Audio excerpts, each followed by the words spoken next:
Hello, my name is Amanda Ritchie, and today, this is my note card, my little note card.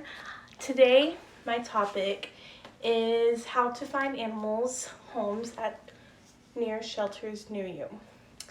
The problem in this topic with the finding animals' homes, they are in shelters because people abuse them, they get abused, they have nowhere to go, they get on the streets, they end up being taken to shelters.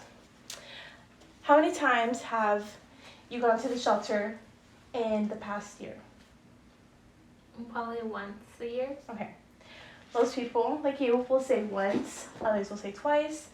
Most of the time, people don't say anything, they just stay quiet because it breaks their heart to go into a shelter to see animals staring at you because they are homeless. They're in those shelters, they don't have a home, they don't get any love, they have no toys, no nothing, maybe like 2 toys at the most.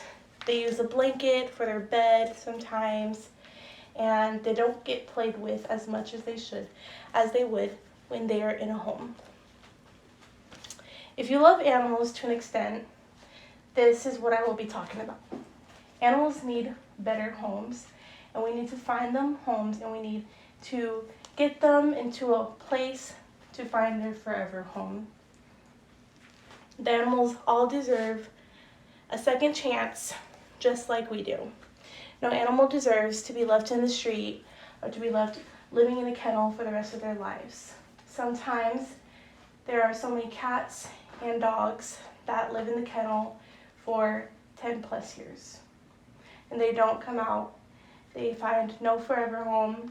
They don't have a family to be with. They are alone in that kennel for years. And it breaks a lot of people's hearts, including mine. Most of the time, when people go into the animal shelters, they look at these cats or they look at these dogs and they pick the smallest dog they can find. A Chihuahua, a Yorkie. They pick good family dogs like Labs or Golden Retrievers. It's rare that anybody's going to pick a Pit Bull or a Rottweiler or a German Shepherd because they are known as aggressive breeds. Rottweilers are known to have the strongest bite out of all dog breeds. German Shepherds are known to be police dogs, so they are good attack dogs. Pit Bulls, same thing. Most Pit Bulls are used as like drug dogs, such as German Shepherds, drug dogs. Nobody wants to have a dog like that around their family. But surprisingly, Rottweilers are one of the breeds that have the most gentle souls.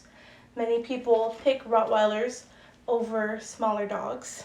Many people pick German Shepherds over smaller dogs because German Shepherds are rated top 10 dogs to be the best family dogs, especially with kids. Same with Pit Bulls. It all depends on who is raising them. If these animals are in shelters for their entire life, they have no experience with any human activity. They have experience with the vets and the tech kennels and maybe a family that comes to see them 3 times a year at most.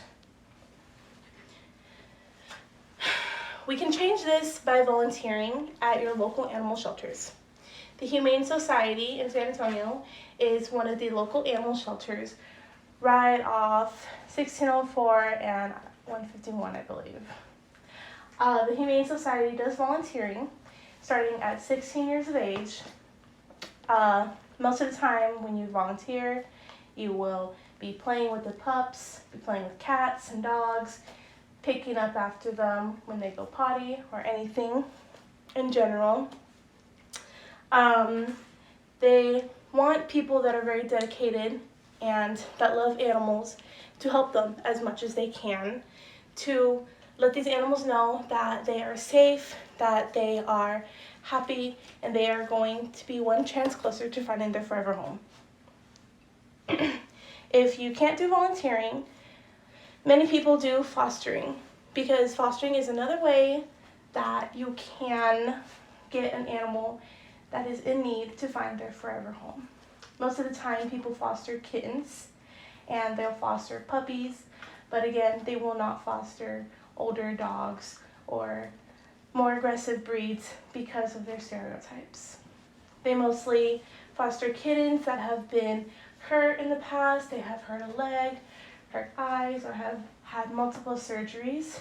It's rare that they will foster a bigger animal, but fostering a bigger animal is always better because the older they get, the more used that they get to neglect. They don't forget that family that abused them or that family that threw them on the road. Same thing if you can't foster. A lot of the times people will donate, and the donations do help animals quite a bit. It can help them get a better bed. It can help them get more toys, make their kennel feel a little bit more like a home. A lot of people donate like $25 at a time. They'll do monthly donations. It can go to better food, anything that can help that animal in need.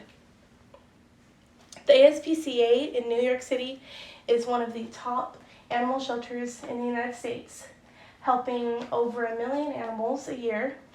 They help foster them, they get adopted. Fostering, volunteering, and donations help all of these animals get closer to finding their forever homes.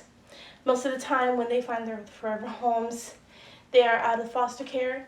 A lot of the times when you do volunteering, you can get the word out at the Humane Society or ASPCA that fostering these animals can help their lives improve, and it will lessen the chance of more animals being thrown onto the road. The point of this is that people need to be volunteering and fostering animals more often than what it should be. Most people don't ever go to the Humane Societies because they can't stand to look at animals and look into their eyes and see that fear that they have of humans.